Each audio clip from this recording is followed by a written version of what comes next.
Subscribe करें और bell दबाएं ताकि कोई खबर रह न जाए। अब पता चला।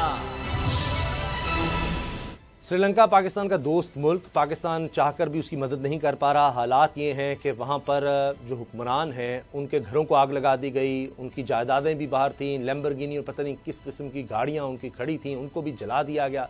लोगों ने ज़दोकोप किया मेंबरान पार्लियामेंट को कि जी हुक्मरान यहाँ है, ख़ानदान यहाँ है, दो भाई वो इक़्तिदार में, उनकी औलाद बाहर भी बिजनेस, बहुत पैसा। लोगों में इतना गुस्सा है कि अब तो ये हाल है श्रीलंका में कि उनके पास खुराक के लिए भी रकम ख़त्म हो गई है। श्रीलंका के ज़र मादा के ज़खायर ख़त्म हो चुके हैं, तेल के लिए पैसे नहीं हैं, लोड शेडिंग तो लफ्ज़ ही छोटा रह गया कि लाइट 24 घंटे में शायद आधा घंटा 1 घंटा, ये सूरत हाल है। दवाइयों के लिए भी पैसे नहीं है कि बाहर से दवाइयाँ मंगवाई जा सकें।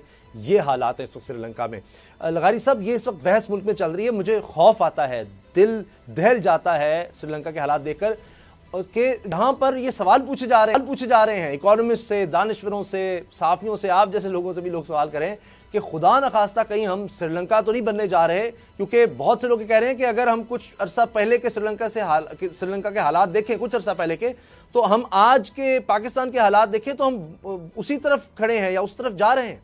देखिए, उन्होंने बहुत आखिर में बहुत देर से जाकर वो इक़दाम किए जिसके लिए हम आपसे कह रहे हैं कि भाई चले जाओ एक ऐसी जगह पर जहाँ पर सब मिल बैठकर सूरत हाल को ठीक करने की कोशिश करो। ये अभी 2 दिन की बात है ना कि जो गोटाबाया राजापाक्से के भाई ने, महिंदा राजापाक्से ने रिज़ाइन किया एज प्राइम मिनिस्टर और उनकी जगह पर रानिल विक्रमसिंघे आए। तो अब जब वो आए हैं तो सूरत हाल तो संभल रही है। आपने खुद बताया है, पेट्रोल ख़रीदने के पैसे नहीं हैं, नहीं, अदायगियों का बहरान पैदा हो गया है कि वो कर्जे अदा नहीं कर सकते, कर्ज़ों का सूद भी नहीं अदा कर सकते। बिजली की फराहमी रुक गई है, बिजली नहीं फराहम की जा रही है और दवाएं नहीं मिल रही हैं। ग़िज़ा का बहरान पैदा हो गया है, गैस का बहरान पैदा हो गया है। इंडिया, चाइना और जापान के जो कर्ज़े हैं, उनकी जितने कर्ज़े हैं उनकी सूद भी अदा नहीं कर पा रहे हैं। कर्ज़ों की रिस्ट्रक्चरिंग नहीं हो रही है।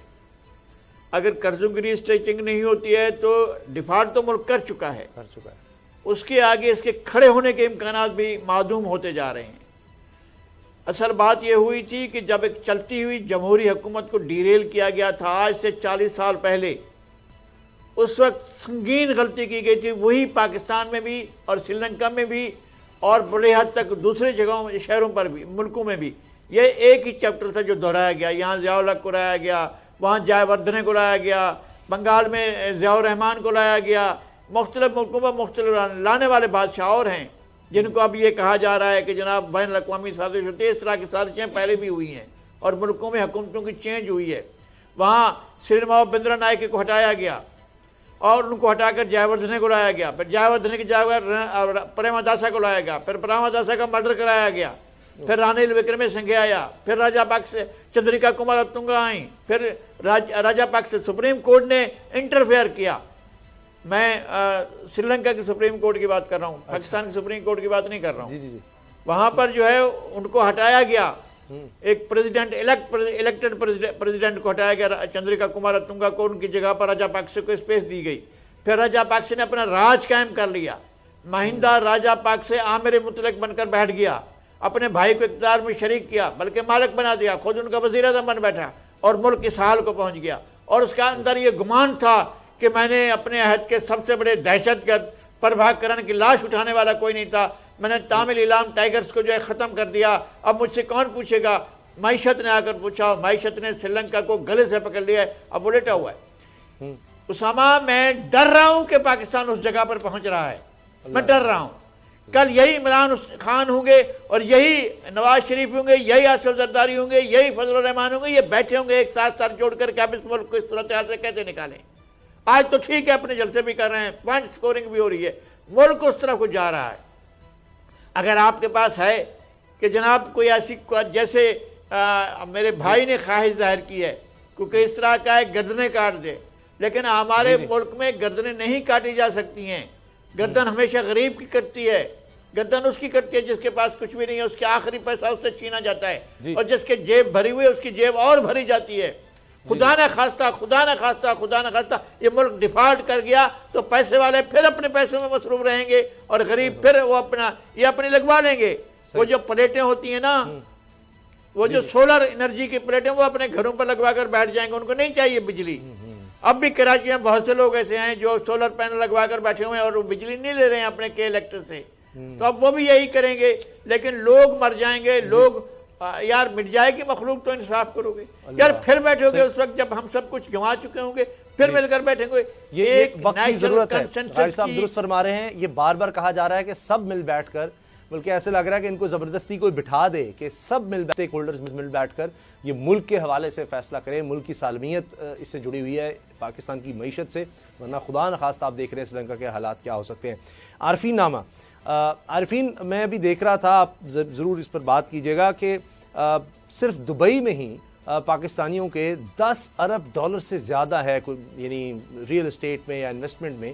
तो हमारा मुल्क फिर गरीब तो नहीं है? हमारे मुल्क से ज़्यादा अमीर मुल्क तो मैंने तो नहीं देखा। आपकी बात को सेकंड करता हूँ। हमारे मुल्क में जितना पैसा है उसकी तरफ अभी निशानदेही की है नज़ीर लगारी साहब ने। मेरा मौजू है मिट जाएगी मखलूक तो इंसाफ करोगे। बहुत अच्छा है, सुप्रीम कोर्ट ने आज सोमोटो लेकर के वो एक तासुर जो था उसको भी गलत साबित कर दिया कि जी कोई विक्टिमाइजेशन किसी की तरफ से ख़ास तौर पर पीटीआई की जानिब हो रही है। बहुत अच्छा है। अली अहमद कुर्द साहब, उनका एक ट्वीट आपकी खिदमत में पेश करके फिर केस इस्टेब्लिश करता हूँ। अली अहमद कुर्द लिखते हैं, एक साबका चीफ जस्टिस जिसका हर फैसला आवाम ने रद्द किया, वो इस साबका वज़ीर आज़म को उसके घर मिलने जाता है जिसने ओपन कहा कि अगला जज हमारा आ रहा है। और फिर हम कहते हैं हमारा जुडिशियल निज़ाम 127वें नंबर पर क्यों है। ये है ट्वीट और ये तस्वीर लगी हुई है अली अहमद कुर्द की। मैं सिर्फ कोट करने का गुनाहगार हुआ हूँ। अच्छा है कि ये आपने जो केसेस उठाए हैं, आपने नैब को इंस्ट्रक्शंस दी हैं, ईसीएल पे किन लोगों का नाम हटाया जा रहा है, क्यों कर हटाया जा रहा है, ये भी किया आपने। लेकिन कुछ और काम हैं दस्तबस्ता अर्ज करते हैं कि आप उसको भी ज़रा देखिए, ज़रा चेक कर लीजिए कि ये पीटीआई का फॉरेन फंडिंग का जो मामला था पेस पकड़ चुका था। इलेक्शन कमिश्नर डट गए थे, इमरान खान ने भांप लिया था और इमरान खान ने अपनी तोपों का रुख चीफ इलेक्शन कमिश्नर की तरफ करके बाकायदा पब्लिक गैदरिंग्स में उनको नून लीग का एजेंट कहना शुरू कर दिया था कि अचानक से एक फैसला आया कि जी 30 दिन के अंदर ये जो केस का फैसला होने के लिए जा रहा है, इसको आप जरा रोकें। और आज जिधर से ये फैसला आया था, ये उसी इदारे का मैं नाम नहीं लेता, उसी आज़ाद इदारे का एक बयान मेरे सामने है, एक ऑब्जर्वेशन है। PTI foreign funding case, election commission को काम करने से नहीं रोका। खुदाए वाहिद की इज्जत व आबरू की कसम, आप पिछला वाला हुक्मनामा पढ़ लें और आप ये खबर पढ़ लें, आप लरस जाएंगे कि किया क्या जा रहा है और दिखाया क्या जा रहा है। आगे बढ़ते हैं। अब जरा बात सनसनीखेज मरहले में दाखिल हो रही है। सिंध हुकूमत के तर्जुमान मुर्तज़ा वहाब की ये तस्वीर है। मुर्तज़ा वहाब ने कल प्रेस कॉन्फ्रेंस की है, बाकायदा सीटीडी के लोगों के साथ बैठ करके हो क्या रहा है उन्होंने बताया। मैं उन्हीं का कंधा इस्तेमाल करता हूं। रियासत मुखालिफ कार्रवाइयों में मुलविस मुल्जिमान को जमानतें मिलना हम सब के लिए खतरा है। सदर धमाके के मुल्जिम अल्लाह डिन्नू को पिछले साल कानून नाफिज करने वाले इदारों ने गिरफ्तार किया था, लेकिन इसके बावजूद उसे अदालत से जमानत मिली, जबकि सीटीडी के पास वाज़ेह शवाहिद मौजूद थे कि यह मुल्जिम दहशतगर्दी के वाकयात में मुलव्विस है। जमानत कौन देता है? मुर्तज़ा वहाब ने बता दिया, मुझे बताने की ज़रूरत नहीं है। और अब इत्तेहाद बैनुल मुस्लिमीन के दाई लरस जाएंगे। अब ये बिल्डिंग जो है बहुत बड़ी बिल्डिंग, इनके मकीन ये दहल जाएंगे कि अब मैं क्या बात करने जा रहा हूं। लिखा है सीटीडी ओहदेदार ये बता रहे हैं कि सदर बम धमाके में मुलव्विस दहशतगर्द को ईरान से हिदायत मिल रही थी। कहां से? ईरान से। इत्तेहाद बैनुल मुस्लिमीन के दाई जरा बैठ जाएं। इत्तेहाद बैनुल मुस्लिमीन वालों को अपना चूरन बेचने का एक और मौका मैं फराहम कर रहा हूं। ईरान से हिदायत मिल रही थी। कुलभूषण को लेकर के आए कहां से? ईरान से। उज़ैर बलोच को कहां से लेकर के आए थे?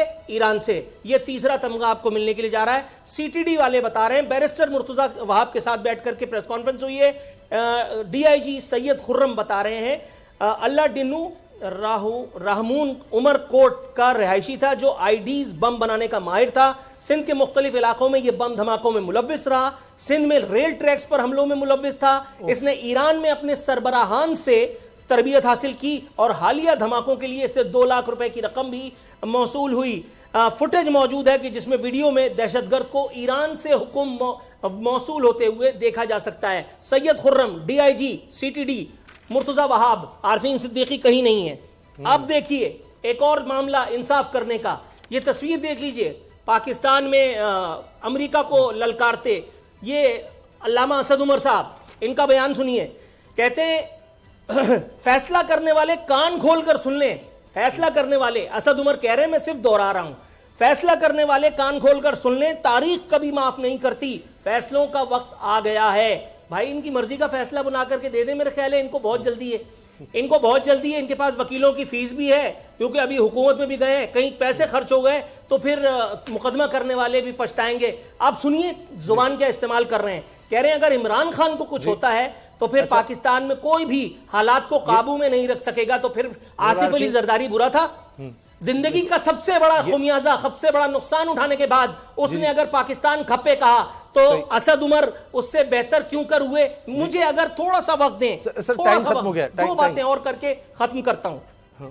ठीक, नूर आरफी मैं माजर चाहता हूँ, टाइम खत्म हो गया, लेकिन ये बात आपने बिल्कुल सही कही कि हमारा जो निज़ाम है उसको देखने की ज़रूरत है। इसमें सिर्फ ये नहीं कि हम किसी एक को जिम्मेदार ठहरा रहे हैं, लेकिन इसमें प्रोसिक्यूशन को भी देखना चाहिए कि एविडेंस किस तरह से लाया जाता है, क्या किया जाता है। इसको पहले इस दहशतगर्द को सज़ा मिल जाती तो आज शायद हम इस बड़ी दहशतगर्दी से बच सकते थे। प्रोग्राम देखने का शुक्रिया, इजाज़त दीजिए, अल्लाह हाफ़िज़। अब पता चला। सब्सक्राइब करें और बेल दबाएं ताकि कोई खबर रह न जाए।